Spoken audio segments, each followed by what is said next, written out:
সকলকে জানাই শুভ দীপাবলির অনেক অনেক শুভেচ্ছা। আর আমরা সবাই জানি যে দীপাবলি মানেই কিন্তু আলোর উৎসব, চারিদিকে পুরো আলোয় ঝলমল করবে। ছোট থেকেই দেখে এসেছি মা আজকের দিনে মাটির প্রদীপ কিনে এনে জ্বালানোর ঠিক আধ ঘন্টা আগে জলে ভিজিয়ে রাখতো, তারপর তাতে তেল সলতে দিয়ে জ্বালিয়ে দিত। কিন্তু এখন এই শুধু মাটির প্রদীপ বড্ড ফাঁকা ফাঁকা লাগে। এখন চেষ্টা করি নিজের রং তুলির সাহায্যে প্রদীপগুলোকে আরো নতুন করে সাজিয়ে। আর এখন জানো তো, বড় হওয়ার পর যে কোনো জিনিসই খালি খালি ঠিক আমার মানায় না, তাই আমি যেখানেই খালি দেখি না কেন আমার মনে হয় এর মধ্যে কিছু সুন্দর ছবি আঁকলে বা কিছু ডিটেলস অ্যাড করলে যেন সুন্দর হয়ে ওঠে। এই যে মাটির প্রদীপ আর থালার সেটটা দেখছো, এটা কিন্তু প্রায় আমি 1 বছর আগে কিনেছিলাম।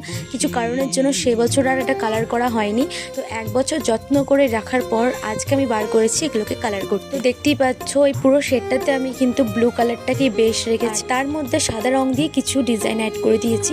আর তোমরা কারা কারা আমার মতন দীপাবলিতে মাটির প্রদীপ কিনে এনে তাতে কালার করা অবশ্যই জানি। আর আমার কালার করা থালির সেটটা কেমন হয়েছে সেটাও জানি যেও।